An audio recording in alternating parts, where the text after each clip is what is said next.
Quisiera agradecer, como ya he hecho en otras ocasiones, en otra ocasión, agradecer a la Fundación Lions Club el haberme invitado en esta ocasión a realizar una conferencia que ahora os presento, y es para mí un placer estar aquí y acudir cuantas veces me aviséis o queréis que venga a hablar de algo o aburriros un 30 minutos, 45 minutos. Bien, dicho esto, el tema por el que me inspiré a traer esta conferencia titulada Las órdenes militares y hospitalarias en Asturias a lo largo de la historia fue, en primer lugar, una sugerencia del doctor Oscar, que me dijo: ¿cómo no nos hablas de la Orden de Malta, que has hecho varias cosas de ella? Y yo dije, voy a ampliarlo porque si no tampoco quiero repetir, y hablar de todo el espectro de las órdenes religiosas, militares y hospitalarias, mejor dicho, a lo largo de la historia asturiana, que es, vamos a decir, pues una presencia muy pequeña, muy limitada, pero como es lo que hay que hablar de ellas, y queremos hablar de las órdenes militares y hospitalarias en Asturias. Mi intervención del día de hoy tiene como antecedentes inmediatos lo que os proyecto ahora en pantalla. En primer lugar, ese documental que hice en el año 2009 y publiqué en el 2015 sobre la Orden de Malta, la historia general, que tiene en 3 años 25.000 visitas, que para un vídeo de historia en YouTube está bastante bien. Ah, ¿no? Mira qué bien.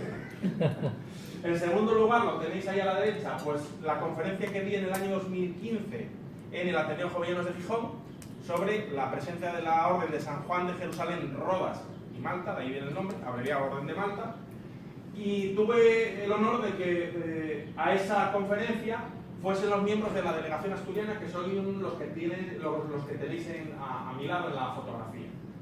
Son 4 o 5, pues ahí debía faltar uno, ¿no? Estaban en la representación que hay en Asturias en la actualidad, luego hablaremos de ello.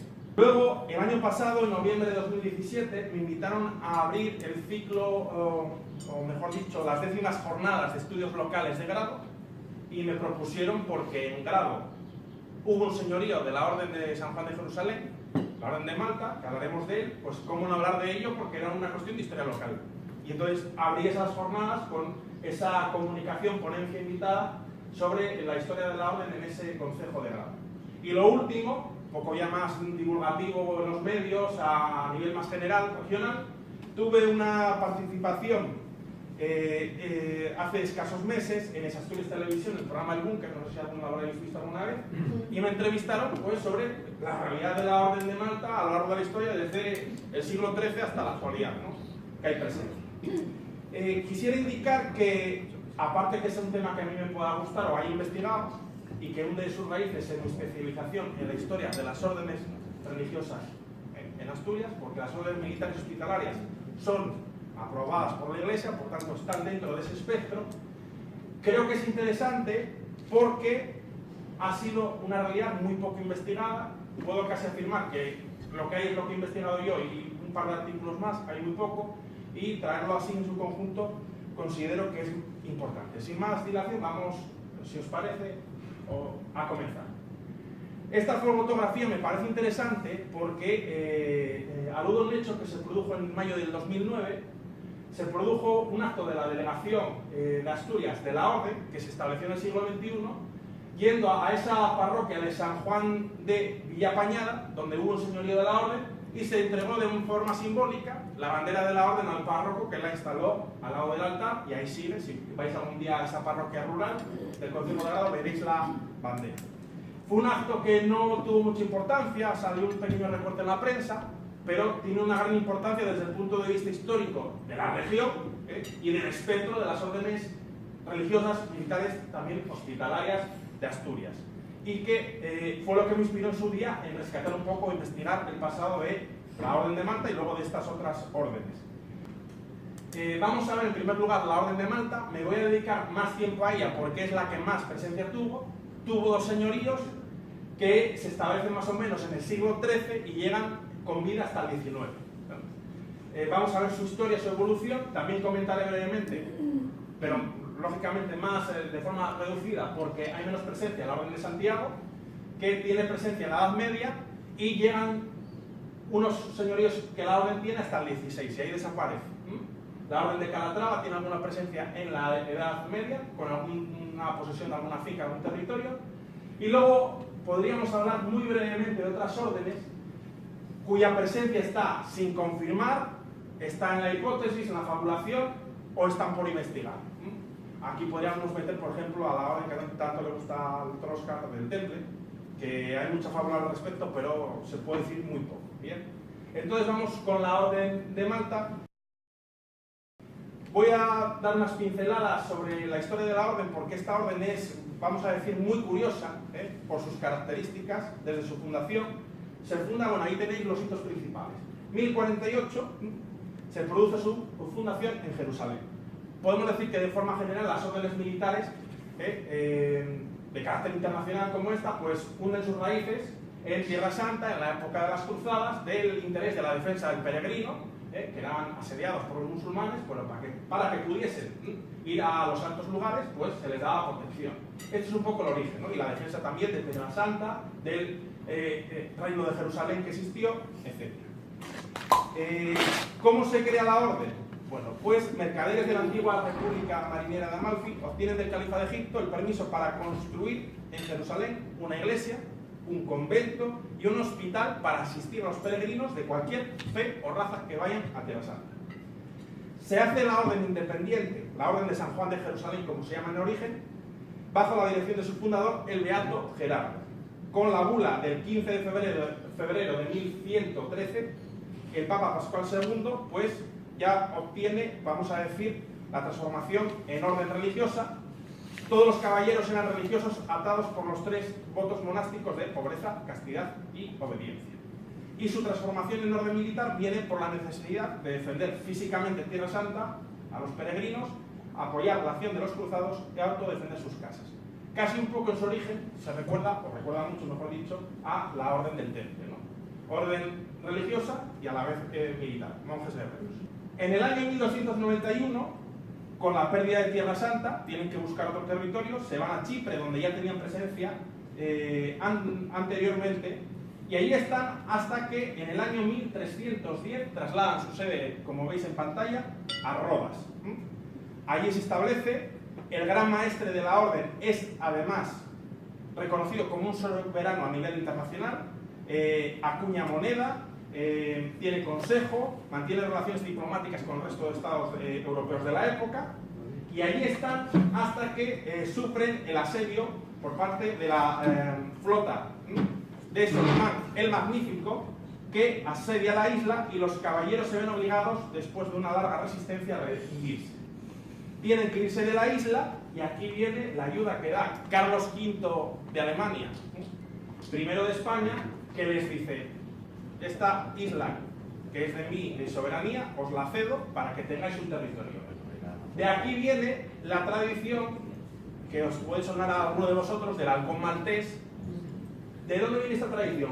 Como una especie de pago simbólico en agradecimiento, la orden tenía que dar una vez al año, anualmente, al rey Carlos I, pues un halcón adiestrado en el arte de la cetrería, que es la caza, con halcones de animales, ¿no? Que se considera que es pues el arte de, vamos a decir, de caza pues más noble, y era la forma que tenían de pagar simbólicamente esa cesión. Allí se encuentran hasta que en el año 1798 pasa Napoleón y va a la campaña de Egipto. Teóricamente pasaba, bueno, porque le venía de camino, pero se quedó para siempre. Entonces la orden queda sin territorio. Viene un periodo convulso en el que tiene varios asentamientos, como veis en pantalla, Messina, Catania, Ferrara, y será en el año 1834 cuando se establece definitivamente en Roma, y dada la tarea, vamos a decir, humanitaria, asistencial, porque una vez que abandonan Tierra Santa, a lo que se dedican es a ayudar, a hacer tareas, vamos a decir, de filantropía, en la línea de los Lions, por cierto, y más en la actualidad, pues asistencia médica, etc. Se les va a reconocer el carácter a la sede de la orden de extraterritorialidad, y es el estado más pequeño del mundo, en tanto que en sí mismo no tiene territorio.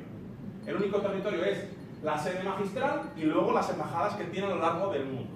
Se le ha reconocido así, se lo reconoció, ratificó la ONU, reconociendo pues esa gran tarea humanitaria que hace en todo el mundo, y que es un paraguas que le da protección diplomática para ir a territorios sin conflicto, donde es difícil llegar, porque tienen esa defensa. Hay que decir que es el estado que menos pasaporte tiene solo 3 pasaportes, el del gran maestre y el de otros altos cargos de la orden, y ya está. 3 pasaportes y ya con eso es suficiente. Es una cosa Me he extendido bastante, no estoy hablando del caso asturiano, pero es que es una orden tan curiosa que yo creía interesante. Vamos a seguir. Bueno, aquí unas fotografías, me salto. Bueno, ese es el Beato Gerardo, el fundador, y aquí tenemos abajo la actual gran maestre, Fray Giacomo dalla Torre del Tempio di San Guineto.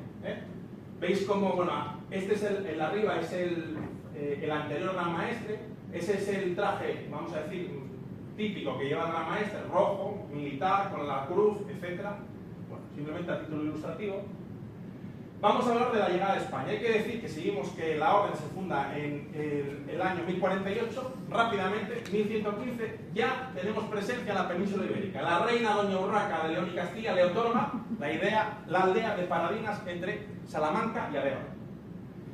La actividad de la orden en España inicialmente, dado que su presencia era pequeña, pues era administrada por el prior que tenía la orden en el sur de Francia. Luego, cuando la orden tenga más presencia en la península ibérica, se van a crear dos grandes prioratos, y el primero, o diversos prioratos, el primero de ellos, como veis en pantalla, es el de Castilla y León en el año 1135. Y vamos a llegar a Asturias, que es lo que nos interesa. Llega la orden en el siglo XIII y tenemos que afirmar que la presencia de la orden en Asturias se debe fundamentalmente al deseo de atender al peregrino en su paso por Asturias del Camino de Santiago. Si en Tierra Santa el objetivo de la orden era defender al peregrino que iba a Jerusalén a ver los santos lugares, es lógico pensar que en el norte de España pues asistiesen al peregrino que iba a Santiago a ver los restos de la supuesta tumba del apóstol. Y es así como se establece. Vamos a dar algunos datos de estos dos señoríos que tiene la orden. Uno lo tenemos en Grado, que es el de San Juan de Leña Pañada o Villapañada actual, y el de San Juan de Arenas en Siega. Este mapa lo realicé yo porque no había ninguno. Bueno, pues ahí tenéis las dos ubicaciones, muy sencillito. Y esta simbólica o tan importante la presencia de la orden en este lugar, que daros cuenta, esto está sacado hace días de una página web del Camino de Santiago. La primera etapa del camino primitivo marca precisamente Oviedo, porque está ahí la catedral, el Arca Santa, y la primera parada, ¿dónde es? San Juan de Villapañada, en recuerdo de la presencia de la orden de San Juan de Jerusalén desde el siglo XIII. O sea que vemos como la historia a veces deja rastros y evidencias que tienen importancia incluso en nuestro presente. Voy a saltarme esto porque, bueno, simplemente lo que quiero aquí destacar es donde hay más datos del siglo XVI al XVIII, la pequeña, vamos a decir, porcentaje, que el pequeño porcentaje que suponían los territorios o los poblados de la orden en Asturias eran dos. Para una gran cantidad de territorio, pues lógicamente suponían el 3%, 1%, bueno, es una cosa ínfima, ¿no? Y esto sí que me interesa, porque son datos demográficos que sorprenden. San Juan de Leña Pañada, en estos siglos XVI al XIX, nunca sobrepasó los 132 vecinos en su momento de mayor apogeo. Pero llama la atención que a nivel interno, la población, que era muy pequeñita, creció en esos siglos el 1100%, que es algo desorbitado para cualquier lugar de la península, podemos decir. En cambio, San Juan de Arenas, por un poco más pequeñito, 42 vecinos, pero creció en 525. Y destaca esto porque la población de los señoríos que dependen del clero regular asturiano, de las órdenes religiosas, en esos siglos no solo no aumenta, sino que decrece un 19%. Entonces, algo estaban haciendo muy bien los caballeros de la orden, porque esos dos señoríos aumentaban en buena cantidad la población que había en ellos. Aquí, bueno, tenemos todos los datos, bueno, la síntesis es lo que yo os dije, pero lógicamente ese vecindario tan minúsculo, comparándolo con la población que tenía Asturias, pues ¿qué era? Pues como una hormiga, ¿no? El 0,1% en el siglo XVI, el 18 el 0,14%, bueno, una cosa ínfima, ¿no? Pero a nivel interno, digamos que tenían los señores de la orden pues una buena salud demográfica. Y ahora quisiera referirme brevemente a narrar un poco la historia de ambos señoríos de la orden en Asturias. El señorío de San Juan de Leña Pañada, que luego se le cambió el nombre a Villa Pañada, pero originalmente era Leña Pañada y veremos el porqué. Estaba ubicado en el concejo de Grado. Y, bueno, la tradición indica que anteriormente estuvo ocupado por la Orden del Temple, pero bueno, es una cosa que se repite, pero yo no encontré la evidencia documental para poder afirmarlo. Una de las primeras referencias documentales de la presencia de los caballeros de San Juan de Jerusalén la tenemos en el año 1269, en la cual doña Aldonza Félix, que era freira, es decir, religiosa de la orden, confirma una venta de tierras con otorgamiento del freire Pele Moro en Leñapañada.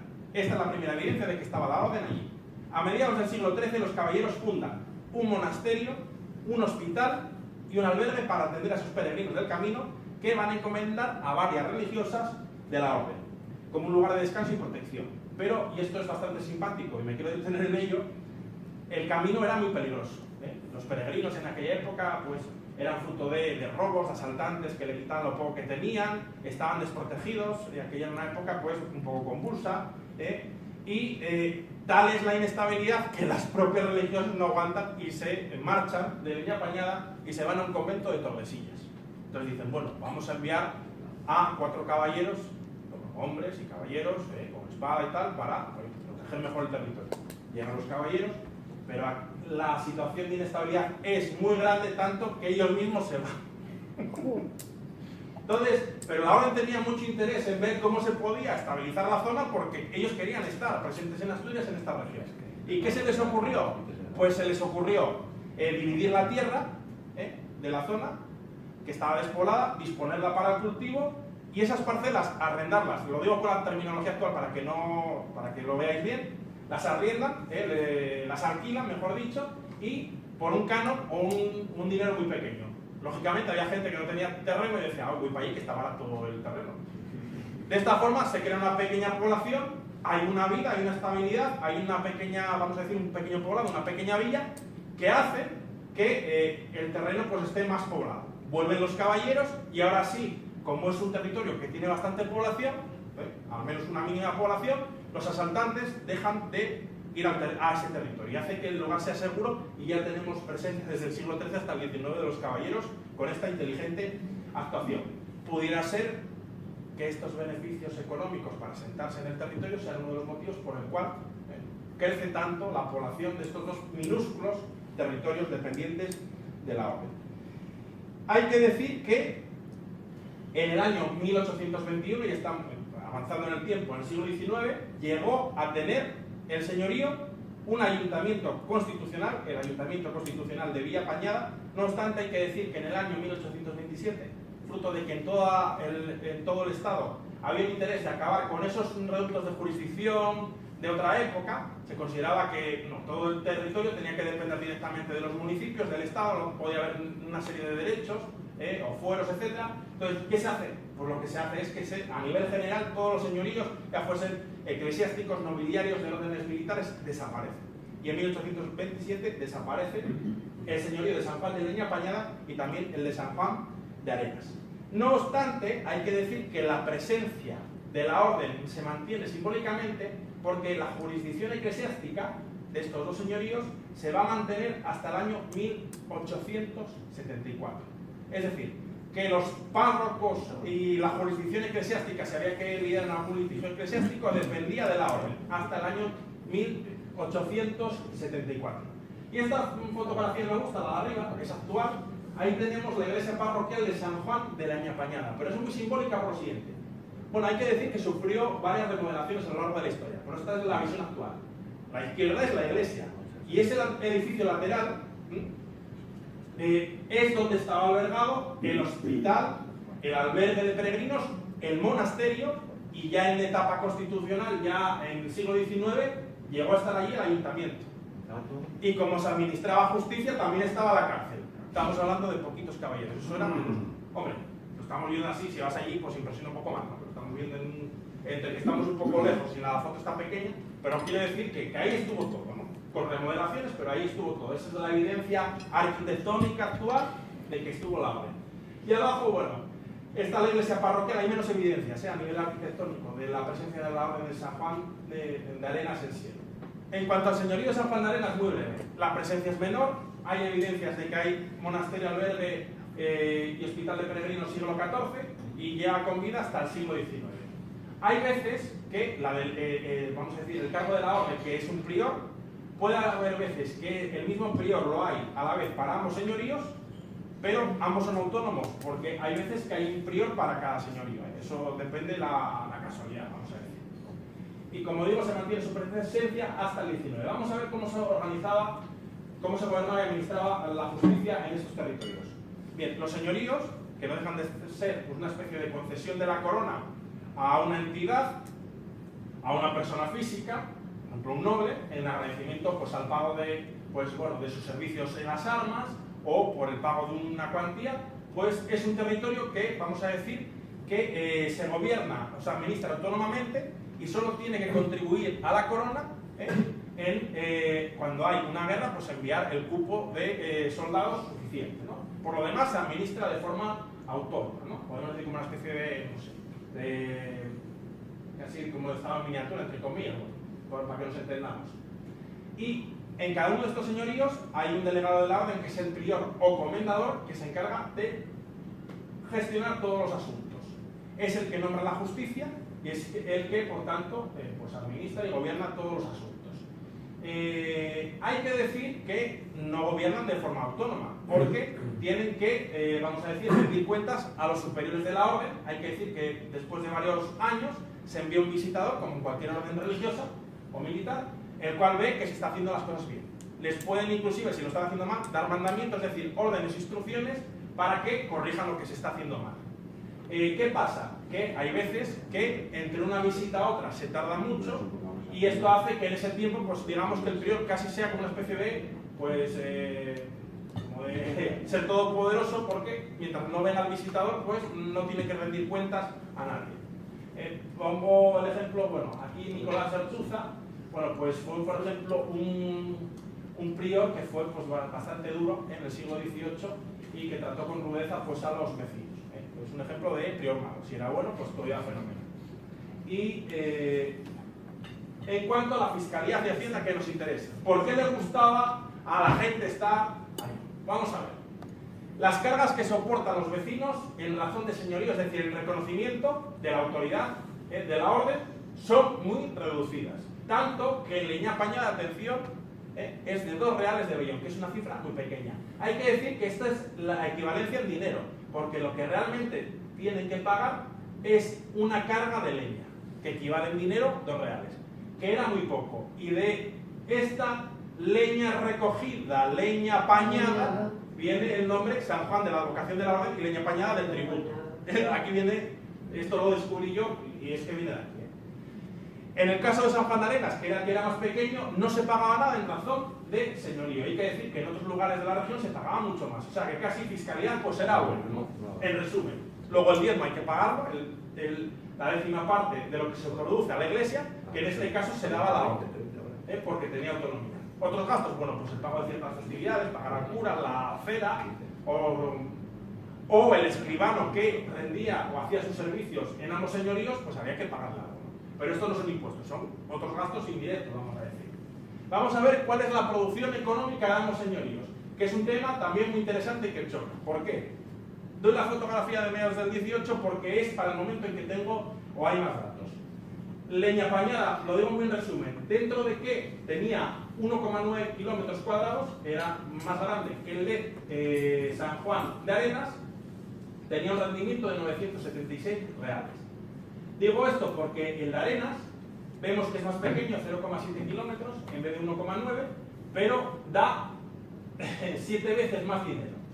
Esto choca. Y se debe, porque yo lo vi en la documentación, de que Leña Apañada, aunque era más grande, su tierra era fragosa, que traducido es tierra poco apta para el cultivo, pues tierra con malezas, con rocosa, etc. Entonces hace que San Juan de Arenas es más pequeño, pero tiene más rendimiento agrícola. Llama la atención porque vemos cómo en San Juan de Leña Apañada, que es más grande, tan solo tiene un jornalero, y San Juan de Arenas tiene la notable cantidad de 26 jornaleros, es decir, que se le puede sacar mucho más rendimiento. En resumen, ¿cuáles son las ventajas de vivir en los señoríos de la orden? Los impuestos son bajos. Hay otro tema interesante, que la orden tenía derecho de asilo. Cualquier persona huida de la justicia de cualquier otro lado del Principado entraba allí y automáticamente rendía cuentas al prior de la orden, que solía ser benévolo para asentar población en el territorio.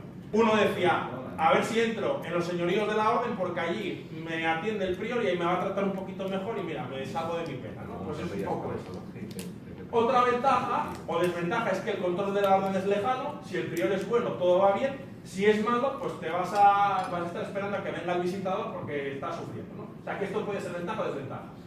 Vida espiritual existencial muy pequeña, aunque el inicio había un monasterio, eso dura poco tiempo. A lo largo o la mayor parte de su evolución histórica, lo que va a haber pues es un cura párroco, una ermita, es lo que tenemos en el siglo XIX, en el caso de San Juan de Leña Pañada y en el caso de San Juan de Arenas, un cura párroco, que reside fuera del señorío porque es tan poca la población que atiende que vive fuera.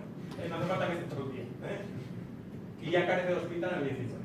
Como dije antes, no me detengo mucho, desaparecen los señoríos de la orden en 1827. Hay que decir que los vecinos de San Juan de Leña Pañada o Viña Pañada van a la Diputación Provincial, solicitan que les mantengan su autonomía, su derecho a tener ayuntamiento, porque tenían todo lo fundamental para gobernarse, tenían el ayuntamiento, tenían cárcel, tenían incluso pues, un administrador de justicia y por lo tanto consideraban que debían seguir así. Estaban contentos con ser autónomos, pero no se les reconoce y se suprime. Lo mismo en el de San Juan de Arenas. Y como digo, jurisdicción eclesiástica hasta 1874, había jurisdicción sobre la Vicaría Juzgado de Villa Pañada, parroquia de San Juan de Villa Pañada, parroquia San Juan del Coto de Arenas.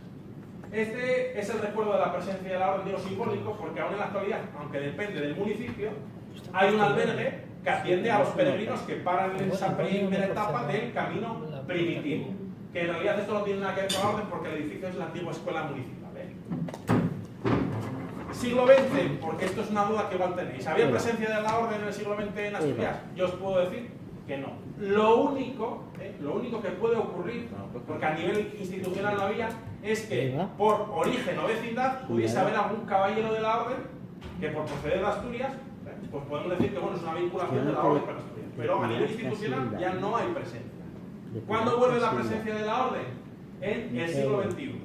Se establece una asamblea como una delegación de Asturias, de la Orden de Malta, que ha tenido dos delegados, Rafael Sainz de Baranda y el actual es Javier Cancio Dorlegun, que es el que tenéis a mi lado.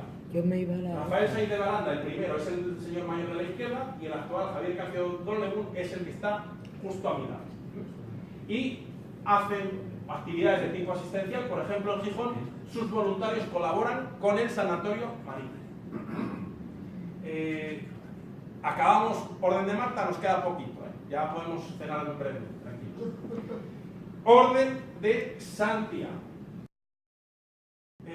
Como digo, presencia mucho más limitada. Su objetivo principal, ya por el nombre de Santiago parece que alude, ¿no? Pues era la protección de los peregrinos del Camino de Santiago y también estamos en la época de la Reconquista, expulsar a los musulmanes de la península ibérica. Tiene sus orígenes, como veis en pantalla, en Cáceres. Poca presencia en Asturias. ¿Por qué? Hombre, yo sostengo que, como ya la frontera estaba bastante alejada, no tenía sentido mucha presencia, y es lo que hace pues, que la presencia de la orden sea limitada.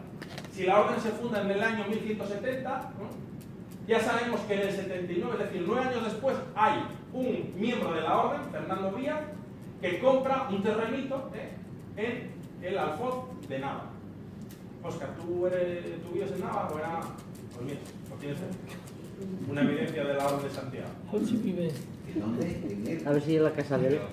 Un terreno, no te sé ubicar porque es lo que dice la documentación, un terreno en el Alfoz, en el territorio de Nava. Ahí había un pequeño territorio de la orden. Bien. Este mismo señor compra en la Villa de Arenas, es decir, ya relacionado con el mismo territorio donde estaba la orden de San Juan de Jerusalén, una heredad importante. ¿Qué pasa? Que su hijo, parte de esos territorios de su padre, los va a donar a la orden. Por tanto, digo que esta es la presencia que hay de la orden en Asturias. Y va a poseer la orden, al igual que como con este señor, con otros de la orden, varios territorios a lo largo de Asturias. Y lo fundamental, resumiendo, es que en el siglo XVI llegó a tener cotos o señoríos lo mismo. 3 señoríos. El de Sobrescobio, que tenía 132 vecinos. El de Arenas, 15 vecinos. Y el de Cote Raíces, que no se conoce el número de vecinos. Lo fundamental es que, vamos a ser sinceros, le producían tan poco rendimiento a la orden, que la orden, sus superiores le dan el visto bueno a Fray Diego Pérez para que, por delegación, venda esas posesiones de la orden. Y acaba aquí la historia de la orden de Santiago en Asturias. O sea que aquí no hubo mucho que rascar. Calatrava, más minúscula. La Orden de Calatrava se funda en el Reino de Castilla en el año 1158 por este abad Raimundo de Fitero. Objetivo principal, defender Calatrava. Estamos en la lucha contra los musulmanes, pues hay que defender Calatrava, se crea esta orden con este objetivo, que es reconocida por el Papa en 1164. Pues ya 10 años después de su fundación, doña Elvira Pérez, para ver la vinculación asturiana, concede a la orden las villas asturianas de Santa Marina y Villaverde en el actual concejo de Miranda. Toma aquí el concejo de Miranda, veis arriba. Y en el año 1258, don Pelay Pérez dona una heredad de Planes, que este término hay varias ubicaciones, por eso digo que probablemente o bien estuviese en Llanes o en Pravia, porque con esta terminología hay varios sitios en Asturias, uno en Llanes o otro en Pravia. ¿Se acabó? Ahora vamos a vamos a decir las órdenes un poco más polémicas, que la gente quisiera que hubiese más evidencias, y algunos que opinan por internet y escriben un montón de líneas, pero yo voy a decir lo que se puede decir y no puedo decir mucho. Vamos a hablar de la orden del TEL. Como digo aquí, son órdenes con presencia que está sin confirmar o que hay que investigar. Puedo afirmar que no se ha encontrado hasta la fecha ni un solo documento para el caso asturiano que diga que hubo presencia de la orden. Para ver la presencia de la orden habría que ir a la interpretación de elementos arquitectónicos, simbología que se atribuye a la orden, decir, bueno, si esto aparece en un capitel o en una construcción, pues pudiera ser. Pero son pequeñas suposiciones. Por ejemplo, tenemos el caso, una de las supuestas presencias de la orden, la iglesia de Santa María de la Oliva en Villaviciosa. Pues aquí tenemos la cruz que se atribuye a los templarios, pues hay gente que ya empieza pues, a hacer sus teorías. Pero como no hay documentación, hay que tener mucho cuidado a la hora de afirmar. Entonces, esta es una de las supuestas atribuciones. Otra, por ejemplo, relacionada con el traslado supuesto de las reliquias desde el Monsacro hasta la Catedral de Oviedo. Hay una gran leyenda alrededor de todo esto. Pues en esa capilla octogonal, la de Santiago, o también denominada de arriba, por esa planta octogonal, que ahí teóricamente estuvieron las reliquias, pues esa planta octogonal, el culto al sol, los templarios, y hay toda una teoría de que había templarios ahí en la cumbre del Monsacro. Puedo afirmar a un 95% de que no tiene fundamento. Pero bueno, es bonita la historia. Esta capilla se hace posteriormente a que existe esa tradición de que las reliquias estuvieron ahí, como una forma pues, de que haya en el lugar un sitio conmemorativo, porque la gente llega a peregrinar, porque las capillas, tanto la de arriba como la de abajo, se crean a principios del siglo XIII. Pues a principios del siglo XIII se crean porque hay un interés de la gente en peregrinar allí porque supuestamente estuvieron las reliquias. Incluso hubo una comunidad de eremitas o monjes que administraban las capillas y el territorio, tenían incluso un coto o un señorío concedido y tenían ganado allá arriba. O sea que hay bastante historia interesante con respecto al Monsacro. Esto lo conté en la TPA, en el programa de historia de dicho esto, Orden de San Lázaro de Jerusalén se crea en la época de las Cruzadas y está muy relacionada con la protección o intento de curación de un mal, que es el mal de la lepra. O sea que tiene interés para la historia también de la medicina. La Orden de San Lázaro se crea fundamentalmente en Tierra Santa para cuidar a los enfermos de este mal. Inicialmente los caballeros de la Orden, que es una orden militar, tenían como requisito obligatorio tener el mal de la lepra. Luego, con el paso de los siglos, no, vamos a abrir a que haya sanos y enfermos. Pero inicialmente los caballeros eran leprosos. ¿Qué podemos decir? En Asturias hay una investigación de Tolívar, que es el hospitales de leprosos en Asturias, edad media y moderna. Hay una cantidad de hospitales de leprosos que eran de titularidad pues de nobles, de municipios, de órdenes religiosas, etc. Si bien es cierto que hay una tradición que el mal de la lepra esté relacionado con San Lázaro, y este investigador llega a suponer y dice que igual pudiera ser que en algún caso alguna hubiese sido fundada por la orden. ¿Por qué? Porque se alude a terminologías en los documentos de funcionamiento de estas malaterías o lazaretos, de que los enfermos eran enfermos profesos de la orden. Se refieren a la orden de San Lázaro. O incluso entre los propios enfermos se elegía uno que era como el que administraba, que se le daba el título de prior. Entonces, estas pequeñas alusiones no se sabe si es simplemente una especie de guiño recuerdo a la Orden de San Lázaro o es que en su fundación pudo haber alguna presencia de un caballero, pero, como digo, documentación no hay, por eso digo que hay que dejarlo en el terreno de la mera suposición. Y con esto acabamos, simplemente quiero terminar haciendo unas conclusiones para que nos vayamos a casa con ello. La presencia de las órdenes militares y hospitalarias en Asturias es muy pequeña. Fundamental es la Orden de Malta con sus 2 señoríos del siglo XIII al XIX. Esta limitada presencia se debe a que la región estaba ya en esta época por lejana del territorio de la frontera, porque las órdenes militares en el contexto español o de la península ibérica van a estar muy relacionadas con la lucha de los musulmanes. Y la presencia en Asturias, la poca que hay, lo hemos visto con la Orden de San Juan de Jerusalén, Rodas y Malta, Orden de Malta, está muy ligada a esa protección del peregrino del Camino de Santiago que pasa por Asturias para ir a la supuesta tumba del apóstol. Hasta aquí llega mi presentación.